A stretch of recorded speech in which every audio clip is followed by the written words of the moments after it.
Dans cet exercice, on va traiter l'effet Doppler. C'est quoi l'effet Doppler? C'est un effet relatif aux ondes, quelle que soit leur nature.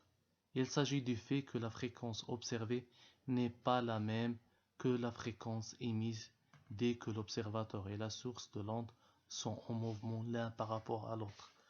Dans la première question de l'exercice, il nous demande d'utiliser les équations de conservation de l'énergie et de la quantité de mouvement et d'obtenir la relation liant nu AM, θ et nu 0. Soit deux sources, l'une immobile et l'autre en mouvement, qui émettent des fréquences. Nu 0, la fréquence émise par la source immobile. Nu, fréquence émise par la source mobile. E est l'énergie interne de la source avant émission et E' est l'énergie interne de la source après émission. Dans le cas où la source est sans mouvement, c'est-à-dire que la vitesse de la source est nulle. D'après le principe de conservation de l'énergie, on a l'énergie avant émission qui est E est égale à l'énergie après émission qui est H nu 0 plus E'. Cas où la source est en mouvement, la vitesse est différente de 0 avec V la vitesse de la source avant émission, V', la vitesse de la source après émission, selon le principe de conservation de l'énergie. L'énergie avant émission égale à l'énergie après émission. Et on a la première expression qui est 1 demi mv au carré plus h nu 0 égale 1 demi mv' au carré plus h nu. D'après le principe de conservation d'impulsion, l'impulsion avant émission égale à l'impulsion après émission.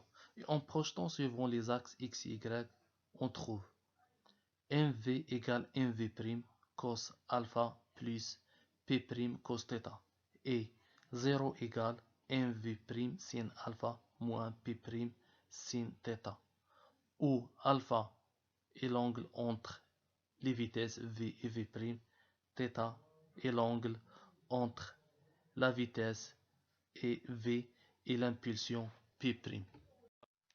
Toujours dans le cas de la conservation d'impulsion et après simplification, nous obtenons l'expression de m au carré facteur de v' au carré moins v au carré égale à h nu sur c facteur de h nu sur c moins 2mv cos θ. Portons l'expression 2 dans l'expression 1 et après simplification, nous aurons 2h facteur de nu 0 moins nu égale à h nu sur c au carré facteur de 1 sur m moins 2v facteur de h nu sur c cos θ. Sachant que h nu sur c au carré est à peu près égal à 10 à la puissance moins 34 sur 10 à la puissance 8, le tout au carré, à peu près égal à 10 à la puissance moins 84, très inférieur à 1, qui est négligeable devant 1. Cela implique que nu 0 moins nu égale à nu v sur c cos θ. D'où, après simplification, on obtient nu égale nu 0 sur 1 moins bêta cos θ, qui est la formule de l'effet Doppler, avec bêta égale à v sur c. Pour répondre à la question 3, on va discuter suivant les valeurs de l'angle θ dans la formule de l'effet Doppler. A. Si θ égale à 0, implique que nu égale à nu 0 sur 1 moins bêta qui est supérieur à nu 0, c'est-à-dire le déplacement vers les grandes fréquences. La source se rapproche vers l'observateur. B. Si θ égale à P, ce qui implique que nu égale à nu 0 sur 1 plus bêta inférieur à nu 0, c'est-à-dire le déplacement vers les faibles fréquences. Alors la source s'éloigne de l'observateur.